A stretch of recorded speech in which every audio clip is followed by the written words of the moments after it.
up if you have located the verbs.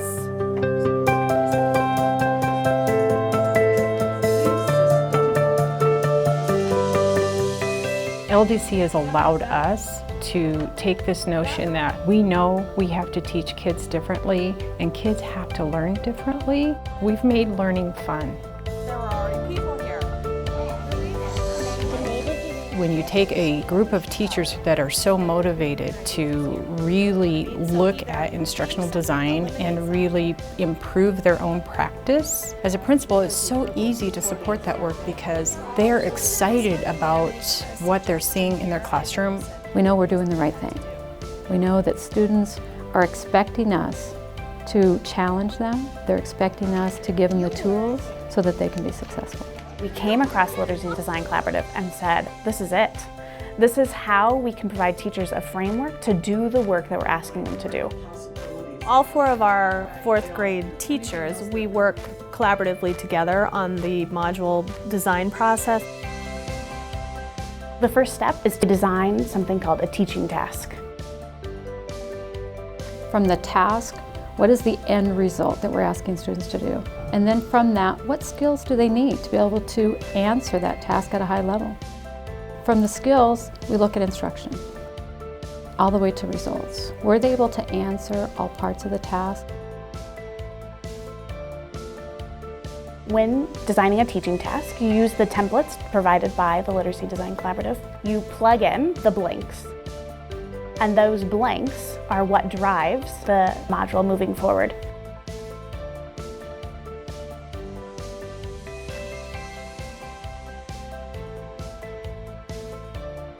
Then teachers build something called an instructional ladder. Essentially what that's doing is backwards planning to the teaching task. The task is to read a variety of articles about the effect of Spanish exploration on the Native Americans and to write an essay about that topic and support it with evidence from the 3 texts. It's spending a lot of time developing quality mini-tasks, thinking of how will you know that students are ready to go to the next stage in your module. I just want you to describe, what do you see in the painting? Maybe to the men by the tree, they think they are rebels because they don't know them, so they don't know if they're safe, and they may be there to take over their territory or something. Okay. Students now know very clearly what it is that they're being asked to do. What is the roadmap and how they're going to get there. I never knew that Spanish had enslaved Native Americans before. I literally did not know anything about this topic, and now I'm learning more than I need to know. Once we finish task engagement and task analysis, we move into the active reading process. Dramatically good. Active reading is the act of reading carefully several times a complex article. The first time we read just to get the sort of general gist of what the article is saying. What would you say is the gist of that first paragraph? How the world changed when the Spanish were starting to explore that way. Excellent. Second time we read to look for unfamiliar or new vocabulary that we need to define. All right, that's a big, long paragraph. Is there anything in there you want a little help defining? The Spaniards? The people from Spain. So they came from Spain, the country of Spain. The third time is where we're looking, okay, now we're looking for those causes and effect relationships that we need to write an effective essay for this prompt. Okay, what was the effect? Their lives changed forever. Bravo! Their lives changed forever. It just is always amazing to me when I have these conversations with my class, the things that come out of it, the things that they really know. And it's also very valuable to discover what they don't know that I would take it for granted if we didn't go through this process. After we do the active reading, then we move into a bridging activity, and the purpose of that is to help all students make that move from the reading into the writing process. The kids are working on categorizing the effects of Spanish exploration into 3 categories. The 3 categories that we came up with are mistreatment, or the negative effects. Then they came up with how they made their lives better. And the third one was, how did these 2 groups of people work together for some type of outcome? Harsh treatment led them to death. Mistreatment. Yeah. It even says harsh treatment. Negotiated treaties to share land. Work together. Yeah, work together. That's work together. Forced to work hard for Spaniards. Yeah, so that's mistreatment. Dialogue.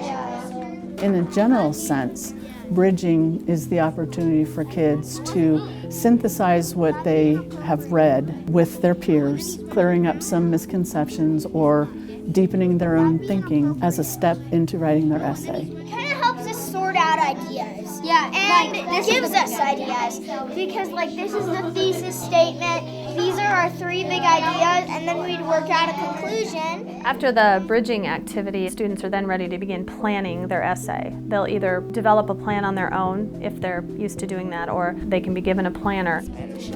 Weapons, and they got, I forgot I X'd out that sentence. Once the students have drafted their first draft, we make sure that they work with a peer to revise and edit their work before they move on to the final published product. Take mine and edit, and I'll take yours and edit. I really liked yours a lot because it had nice, good detail. It was more, so this happened, and so then also this happened. It wasn't, so this, and then this. Yeah, like cause and effect. Like a chain of effect. And it was actually together. And also, you could say, also. Yeah. Peer review helps us with our writing because when we make mistakes, we can always get better and better by editing. Yeah. How did you benefit from this process? So I had a lot of problems with usage. She gave me compliments about it, but also she told me what was really wrong about it.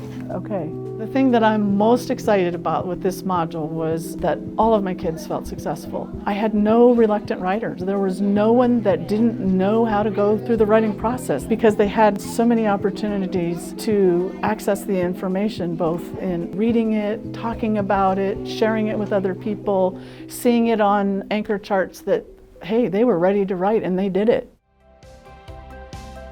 Literacy Design Collaborative is a way for us to personalize education for every student in the classroom. Because we're writing teaching tasks that are engaging, significant, and relevant, all kids are excited to do the work.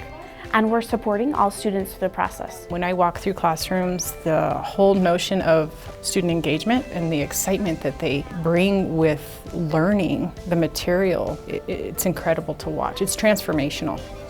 So why this work? Why now? When I see an entire 4th grade score grow 30% by mid-year to the end of year, it's pretty impressive. I can look at that data and look and talk to parents and talk to administrators across the district and say, this is truly the right work.